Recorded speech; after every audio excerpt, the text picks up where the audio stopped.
নমস্কার, সবাই কেমন আছেন? আমি অভিজিৎ। আজকে যেই বিষয়টা নিয়ে একটু কথা বলবো সেই বিষয়টা হলো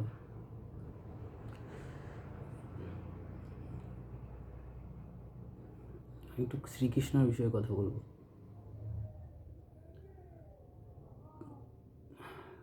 তো আপনারা তো জানেন শ্রীকৃষ্ণকে, শ্রীকৃষ্ণ পূর্ণ ব্রহ্ম। তো এইবার ব্রহ্মের পূর্ণ ব্রহ্ম শ্রীকৃষ্ণ। এবার ব্রহ্মের তিনটে রূপ আছে, মানে পুরো সম্পূর্ণ এই জগৎটাই হচ্ছে ব্রহ্ম। তো তিনি তিনটে রূপে আছেন। একটা জীব, আরেকটা জগৎ, আর একটা ভগবান। এইবার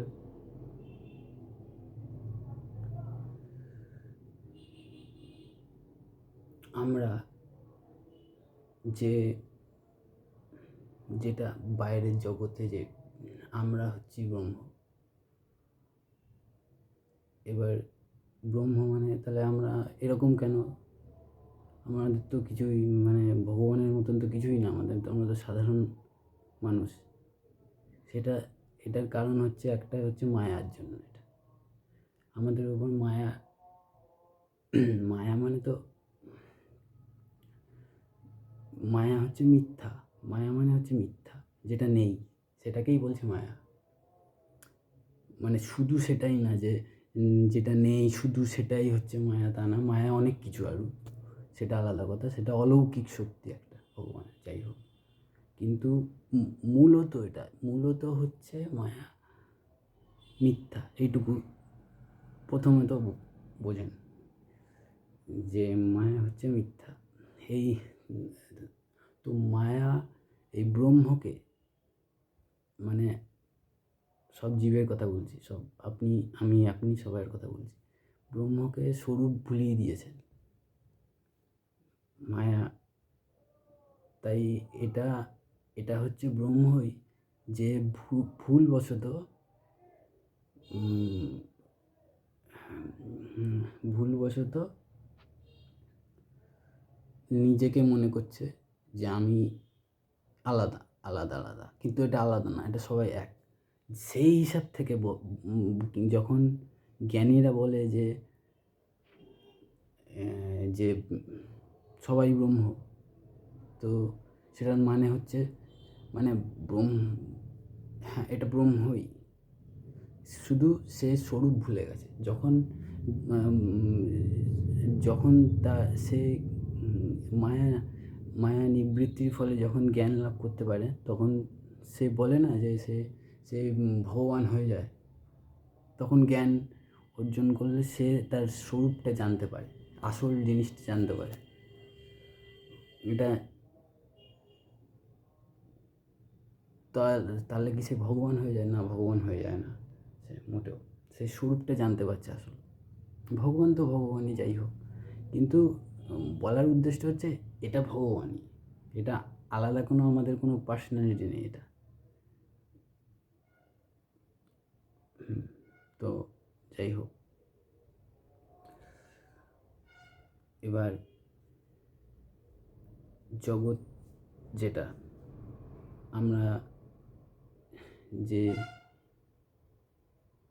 যেমন দেখুন, চারিদিকে যেটা আমরা ব্যবহার করছি, অক্সিজেন নিচ্ছি বা জল পান করছি, এগুলো সবই ব্রহ্ম। এগুলোও ব্রহ্ম, মানে এটার দ্বিতীয় স্বরূপ জগৎ।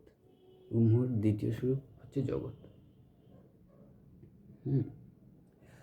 তো প্রথম স্বরূপটা তো বললাম, দ্বিতীয় স্বরূপটা হচ্ছে জগৎ ব্রহ্ম।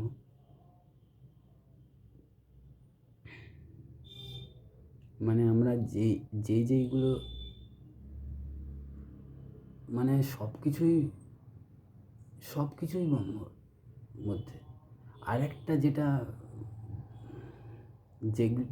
যেটাকে এই এই যে আচ্ছা, জগতের ওই কথা আর একটু বলে নিই। এই ধরুন,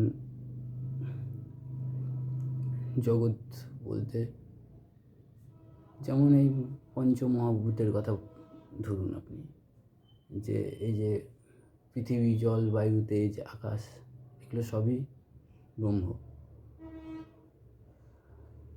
আর মূল যেটা হচ্ছে সেটা হচ্ছে জীব,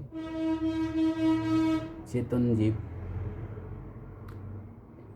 চেতনা হচ্ছে ব্রহ্মের আসল স্বরূপ। চেতনা মানে কি? প্রাণ। বলে না প্রাণী ব্রহ্ম, বেদে বাক্যে আছে, বেদের কথা এটা, যে প্রাণকে ব্রহ্ম বলছে। প্রাণই হলো ব্রহ্ম। মানে আর আর কি আছে? আরও বহুত কিছু আছে। ব্রহ্ম মানে কি? যেটা সব থেকে বড়, মানে সব কিছু, মানে পূর্ণ, পুরোটার কথা বলছি, নারায়ণের কথা বলছি, বিষ্ণুর কথা বলছি, বিষ্ণু বিষ্ণু শ্রী বিষ্ণু। এবার পুরোটা হলো বিষ্ণু, আর মাঝখানেরটা হচ্ছে শ্রীকৃষ্ণ, একই।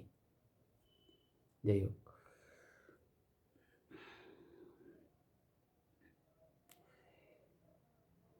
এইবার হচ্ছে যেটা কি, কোনটা কি বলছিলাম?